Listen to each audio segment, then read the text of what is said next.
Hello and welcome to this video where for the first time on this channel, I am very excited to be talking about Leagues, which come out on September 15th, 2025. This is RuneScape's first ever Leagues, and because this is my first video on Leagues, I thought I'd take the first minute or so of this video to discuss what a League is, kind of explain how it works, what it is, what the point of it is, and then after that, as you may know if you clicked on this video, we have an extremely important decision to make. And I think I've got all the answers on what the right decision is, because in a lot of instances, you really need to forge your own path, and there may not really be a strict right choice and a wrong choice. But this time around, I think there's actually a distinct correct choice. But first off, what is a League? A Leagues, to put it simply, is probably the most for-fun game mode you could ever have in RuneScape. Old school RuneScape has had Leagues running since 2019, and they're a limited time game mode, which means after about 2 months, all of your progress is wiped and it is completely and utterly deleted. These take place on separate servers, and they're separate from the main game. The point of Leagues is to change the way that RuneScape is played and really crank everything up. And then beyond that, the most important thing is balance is thrown out the window. As an example, in this league, by default, everyone who logs in is going to get a 4x experience rate that is just constant throughout the entire thing, so you can progress extremely quickly. At its core, Leagues is an opportunity for everyone to restart at the same time as an Iron Man and play through the game in a way that is very accelerated and very fun. If you're someone that's been looking at RuneScape and wondering if it's a good game for you to get into, you'll probably be able to experience the end game of RuneScape within a couple days of playing, which isn't something that's really offered usually. But there are a couple things I haven't talked about with regard to Leagues that I'm going to cover very quickly here. The first is tasks. Tasks are fundamental to a Leagues because that's kind of the whole point. You're going to get basically 1,000 different things you could do, and as you do them, you'll receive points for completing those tasks. As you gain Leagues points, you'll advance to different tiers, and as you move up the tiers, you're going to unlock more powerful relics, as well as powerful passives that are going to even further accelerate your progression.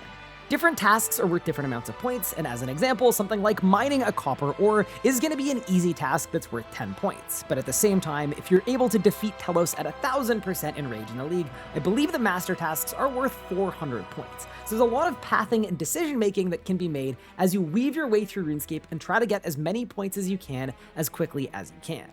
Something else that's really important about Leagues, and one of the reasons I think it's the best for fun game mode of all time, is as long as you have a RuneScape or an old school RuneScape members account, you can access the League for free. And that sounds like an oxymoron because I'm saying as long as you pay for membership, it's free. But for past things like Fresh Start Worlds, you actually had to make and apply membership to a brand new account to play. Leagues are not like that at all. So, you've got a game mode that is Iron Man only, you've got accelerated progression, and then you've got all of these different tiers as you advance points. But what actually happens as you advance through these thresholds? Well, that's where relics come in. In this league, there are 7 different tiers, so 7 different point thresholds that you can get to, and once you get to those thresholds, you're going to be able to choose only one of a number of relics that are offered to you, and each of these relics are extremely powerful. So this is a decision-making process that is extremely important, because once you've chosen a relic, you are completely locked into that relic for the remainder of the league. Because of this, the planning phase is extremely important. You need to make sure that you've got a route in mind and you know what you're doing so that you can make the right decision that doesn't mess you up later on in the league. The first 3 relics were revealed earlier today, and here they are. The 3 relics are Excavator, Divine Woodcutter, and Animal Wrangler. And now, let's talk about all 3, and then I'll let you know which one I think is the best relic for almost every single type of player. For starters, let's talk about Excavator. Excavator grants a powerful tool for both mining and archaeology, counting as both a pickaxe and a mattock. And while training mining with the tool equipped, ores are automatically smelted into bars. So that means when you mine an ore, you're gonna just get a bar in your bank or your metal bank. Gems are also instantly cut. And this is really important because in RuneScape 3, the best way to train crafting early on, and especially as you get your way up to 80 to unlock the invention skill, is mining uncommon gem rocks. And now they're even more efficient because as you mine these gem rocks, they're going to be automatically cut. And then, following up with that, resources are also sent directly to the bank. So you should be able to stay infinitely mining at whatever spot you want and never have to worry about banking. Then, outside of that, you also get double damage during rock opportunities. And if you're not sure what a rock opportunity is, when you're mining in RuneScape, you get certain rocks that glow gold. And when you click on the glowing rock, you gain extra damage for one singular hit. So basically, this is a boost to active mining. But then, we're not done, because there are also a number of boosts to archaeology. when training archaeology with the tool equipped, you get increased chronos, which are the currency that you use to purchase upgrades, as well as channeling powerful relics. They're going to boost your gameplay in a number of different ways. And on top of that, the material cost to restore artifacts is halved. Artifacts are the best way to gain experience when you're training archaeology, so having this basically means by default, you're going to be getting double the progression and double the experience, because you're going to be able to restore way more of the artifacts that you're pulling up from the ground. And then the last two archaeology buffs are that time sprites become stationary and geodes have a chance of containing archaeology materials. There's a really nice synergy here because geodes are obtained via training mining. And what that means is once you train mining and you do your mining grind, you're then going to get a boost of archaeology materials, which should speed up your progression even more. If you can't tell, I'm very excited about the Excavator Relic, and I think it's a really good choice. But before we make our decision, let's look at what the other relics do, and then we'll talk about it. The next relic we're going to look at is Divine Woodcutter, and this grants a powerful hatchet for both woodcutting and divination. And here's what it does. While training woodcutting with the tool equipped, logs can be burnt automatically, and this is toggleable. So as you're training woodcutting, you're also training firemaking at the same time. And then the second woodcutting buff is that unburnt logs and birds' nests are sent automatically to the bank, which is kind of standard. On paper, that sounds pretty good, especially being able to automatically burn logs. But in RuneScape 3, here's the problem. There is already an archaeology monolith power that does this, and it requires level 83. If you are level 83 archaeology, you can activate Always Adds, which is a relic power that can be activated and will make players automatically burn logs they cut while woodcutting for immediate firemake experience. So it is exactly the same, and all it requires is 83 archaeology, something that you could get very quickly by using the excavator power. So to me, this is basically a non-issue. This is a non-point, and you can get this somewhere else. And in a leagues where you're locked into the decisions you make, why would you pick something that you're going to be unlocking later on for free without having to sacrifice anything else later on down the line? But let's continue. There are also a number of divination buffs. Memories are automatically deposited straight into the rift, chronicles are captured instantly, energy springs last longer, and double divine energy from springs and memory conversions. On paper, these sound okay, but in truth, the only thing you're going to need divination for is for upkeeping divine charges, and that's pretty much it. And by the time you're at the point of having invention unlocked and gaining divine charges, there are a number of avenues you can use to get divine energy. There are things like Telos, bosses like Angel of Death as well, and the Gate of Elidness.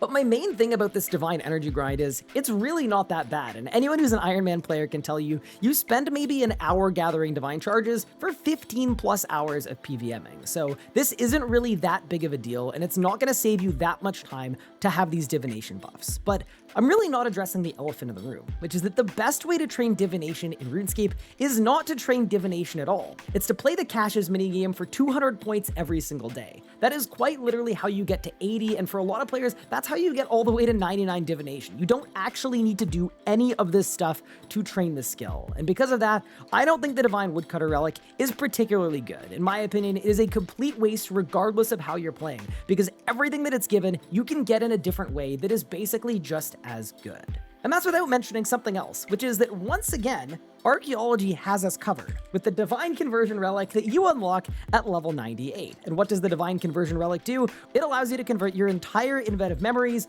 all at once on the Energy Rift, which is just about exactly the same as this. So all that to say, I think the Divine Woodcutter Relic is not a good choice for those reasons. But we are offered 3 choices for a reason. Why don't we take a look at our third and final option, Animal Wrangler. And this one is definitely a little more interesting than the previous, and let's talk about why. For starters, it's going to grant you a powerful harpoon for fishing and hunter. Here are the fishing buffs. When you're training fishing with the tool equipped, you have no bait required. You get a 50% increased catch rate, which is admittedly very strong. And on top of that, every fish you catch is sent to the bank, and fish can be automatically cooked.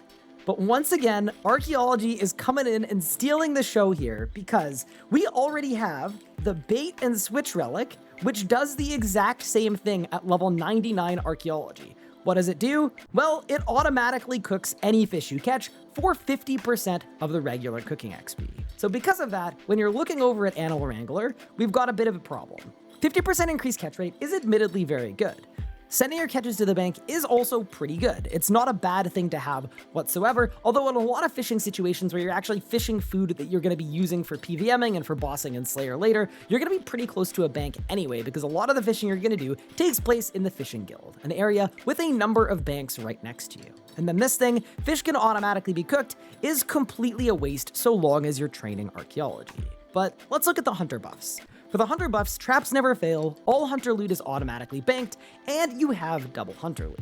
But in RuneScape 3, the best way to train hunter literally from level 1 all the way to 99 is in Het's Oasis with whirligigs. And whirligig loot is already stackable, which makes this more or less not the most useful thing in the world. Traps never failing and double hunter loot are definitely interesting, but if you've played an Iron Man before like I have, hunter is not one of the harder or one of the more time-consuming skills to train. You can quite literally 1 to 99 this in a day or two on a regular Iron Man. So with League's accelerated XP rates, to me, this just doesn't save you that much time and doesn't make a massive difference to the way that you would play the game. But then, if you go back to Excavator and take a look at what this offers you, it is effectively offering you a gateway to training archaeology at double speed. And archaeology, especially as an Iron Man, is one of the slowest skills in the entire game. Actually, it might be the literal slowest skill in the entire game.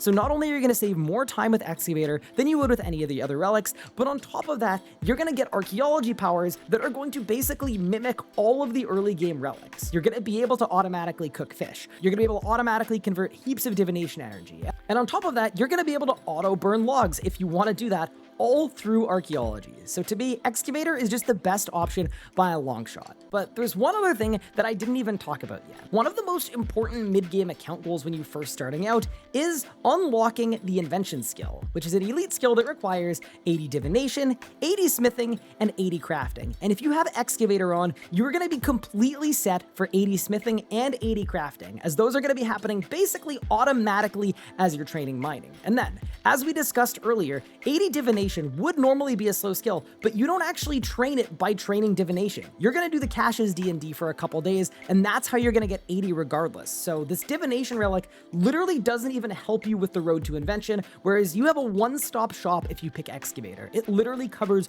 all of your tracks and gets you exactly where you need to get to. So to me, I'm picking Excavator, and I can't think of a single reason why any of the other options would be worthwhile. And that's just talking on the skilling side too, because when you're looking at endgame PVMing, one of the most important things to do for endgame PVMing is get a high archaeology level. It is absolutely massive with regard to how strong some of the relics are, especially things like giving you extra adrenaline every time you cast a basic ability and saving you adrenaline every single time you cast an ultimate. So for me, I'm going to be picking Excavator, and I can't think of a single good reason why any of the other options are even close. It's honestly to the point where if you combine Divine Woodcutter and Animal Wrangler together as one relic, I think I'm still picking Excavator 100 times out of 100.